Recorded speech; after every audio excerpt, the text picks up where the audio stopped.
ఉప ముఖ్యమంత్రి పవన్ కళ్యాణ్ గారి వ్యాఖ్యలకు కౌంటర్ ఇవ్వాలంటే పెద్దగా కష్టపడాల్సిన అవసరం లేదు. ఆయన గతంలో మాట్లాడిన మాటలను చూపిస్తే సరిపోతుంది. ఇప్పుడు తాజాగా పవన్ కళ్యాణ్ గారి ఆఫీస్ నుంచి వచ్చిన ప్రకటన గురించి అందరికీ తెలిసిందే. ఇప్పుడు ఇదే ప్రకటనపై సోషల్ మీడియాలో ఇదే పవన్ కళ్యాణ్ అసలు నిజ స్వరూపం అంటూ తీవ్రమైన విమర్శలు వస్తున్నాయి.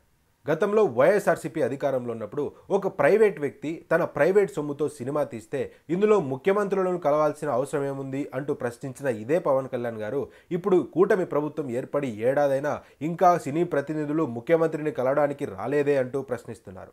సినిమా వారికి కృతజ్ఞత లేదంటూ మాట్లాడుతున్నారు. అంటే ఇప్పుడు మనం అధికారంలో ఉంటే ఒకలా, ఇతరుల అధికారంలో ఉంటే ఒకలా. ఇంతేకాదు, గతంలో జగన్మోహన్ రెడ్డి పైన అప్పుడు మీడియా కావచ్చు, ఇదే పవన్ కళ్యాణ్ గారు కావచ్చు, తీవ్రమైన ఆరోపణలు చేశారు. చిరంజీవి గారిని అవమానించారంటూ.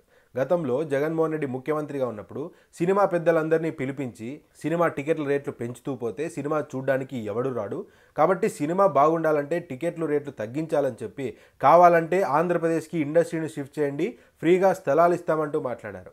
ముఖ్యమంత్రి స్థానంలో ఉన్నప్పటికీ ప్రతి ఒక్కరిని అన్న అన్న అంటూనే జగన్మోహన్ రెడ్డి సంబోధించారు. అయినప్పటికీ చిరంజీవిని అవమానించారంటూ ఎన్నికల వరకు ప్రచారం చేశారు.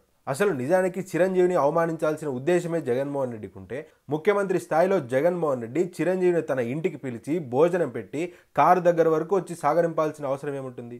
ఆ రోజు చిరంజీవి గారిని జగన్మోహన్ రెడ్డి అవమానించారని తెలుగుదేశం పార్టీ కావచ్చు, ఆ పార్టీకి అనుకూలమైన పేరున్న మీడియా కావచ్చు, ఇదే పవన్ కళ్యాణ్ గారు కావచ్చు తీవ్రంగా ప్రచారం చేస్తుంటే కనీసం చిరంజీవి గారైనా లేదు, జగన్మోహన్ రెడ్డి నన్ను చాలా గౌరవించారు, ఇంటికి పిలిచి భోజనం పెట్టారని కనీసం ఖండించలేకపోయారు.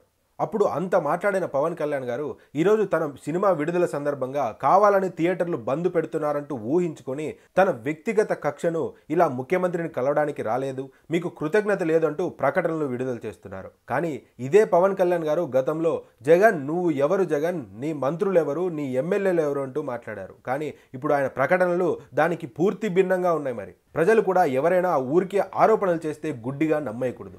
ఎందుకు అలా చేస్తారు అని ఆలోచించాలి. గతంలో వైఎస్ఆర్సీపీ అధికారంలో ఉన్నప్పుడు కావచ్చు, ఈరోజు కూటమి అధికారంలో ఉన్నప్పుడు కావచ్చు, పవన్ కళ్యాణ్ గారి వైఖరికి ఎంత తేడా ఉంది అన్నది గమనిస్తే అందరికీ అర్థమవుతుంది.